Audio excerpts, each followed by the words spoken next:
Welcome to Bharat today news. Posani Krishnamurali అరెస్టును ఖండించిన తిరువూరు మాజీ ఎమ్మెల్యే వైసీపీ నియోజకవర్గ ఇన్ఛార్జ్ నల్లగట్టు స్వామిదాస్ రాజ్యాంగ విరుద్ధంగా అరెస్టు చేయడం కక్షపూరిత చర్యలు కాదా అని ప్రశ్నించారు. 66 ఏళ్ల వయసు గల వ్యక్తిని అనారోగ్యంతో బాధపడుతున్నారు. భార్య చెప్పిన కక్ష సాధింపు పోలీస్ వ్యాన్లో రాత్రి వేళ తరలించడం అన్యాయమన్నారు. కూటమి ప్రభుత్వం ఏ విధంగా అయితే వ్యవహరిస్తుందో భవిష్యత్తులో ఇదే గతి మీకు పడుతుంది.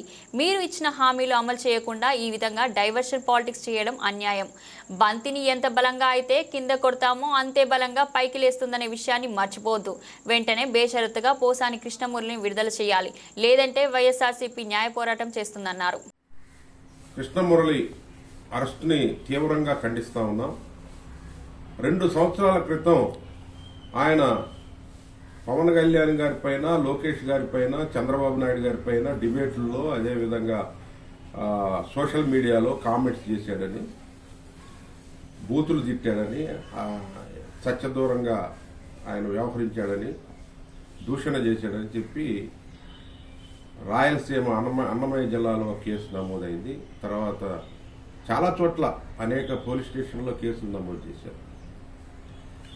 అది కూడా వ్యవస్థీకృత నేరాలు అంటే BNS భారతీయ శిక్షా స్మృతి 111వ సెక్షన్ కింద నేను అరెస్ట్ చేయడం జరిగింది.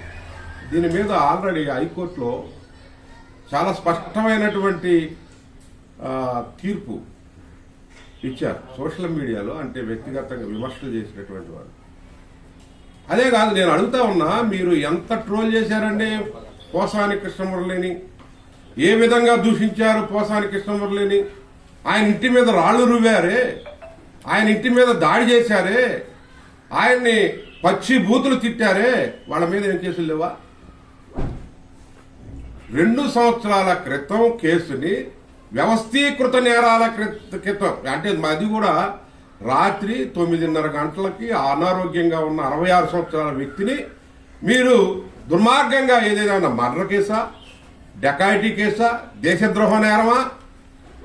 మీరు చేసినటువంటి బూతులు పంచాంగం చూస్తే అందరూ కూడా ఆశ్చర్యపోయే విధంగా మీరు తిట్టారు. పోసాని కృష్ణమురళి రాళ్లు రువిచ్చారు. ఇంకెంతకంటే దుర్మార్గం ఏమైనా ఉందా? అన్నారు మేము కక్షపూరిత రాజకీయాలు చేయట్లేదని చెప్తా ఉన్నారు. ఒకవైపు కక్షపూరితంగా వ్యవహరిస్తా ఉన్నారు. మీకు రేపు ఇదే గతి పట్టుది. మేము అనుకోవద్దు. మీరు ఏదైతే ఎట్లయితే చూస్తా ఉన్నారో అదే తూకం మీకు కూడా ఉంటుంది. బంతిని బలంగా ఏ విధంగా కింద కొడితే పైకి లేస్తుందో రేపు కూడా మీ పరిస్థితి. జడ్జిమెంట్ ఇచ్చిందో దీని మీద సోషల్ మీడియా మీద, లేకుంటే ఈ 111వ భారతీయ శిక్షా స్మృతి మీద జడ్జిమెంట్ ఇచ్చిందో దాని మీద మేము పోరాటం చేస్తాం. కోర్టులంటే మీకు గౌరవం లేదు, న్యాయ వ్యవస్థ అంటే మీకు గౌరవం లేదు. వెంటనే బేషరతుగా పోసాని కృష్ణమురళిని విడుదల చేయాలని చెప్పి నేను డిమాండ్ చేస్తా ఉన్నా. మోసపోవద్దు అంటే ఒక విధంగా మేము కక్ష సాధింపు చర్యలు చేయము అనుకుంటూనే కక్ష సాధింపు చర్యలు చేస్తా ఉన్నారు.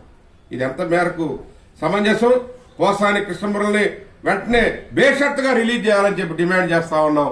పోసాని కృష్ణమురళి చేసి ఆయన కూడా పశ్చాత్తాపం వ్యక్తం చేశాడు. ఏదైనా నేను తప్పులు మాట్లాడితే నన్ను క్షమించండి అన్నాడు. నేను రాజకీయాల నుంచి కూడా తప్పుకుంటున్నాను, విరమించుకుంటున్నాను, నా ఆరోగ్యం సహకరించట్లేదని చెప్పాడు. ఈరోజు అనారోగ్యంగా ఉన్నటువంటి వ్యక్తిని మీరు ఇబ్బంది పెట్టి అంత దూరం వ్యాన్లో పోలీస్ వెహికల్లో తీసుకెళ్లి మరి ఈరోజు రాజంపేట కోర్టులో హాజరుపరుస్తారని చెప్పి తెలియజేస్తా ఉన్నారు. ఎంత దుర్మార్గమైనటువంటి విషయం అంటే ఇది చాలా బాధాకరం. దీన్ని తీవ్రంగా వైఎస్ఆర్ పార్టీ ఖండిస్తా ఉంది. మేము న్యాయ పోరాటం చేస్తాం. ఏదైతే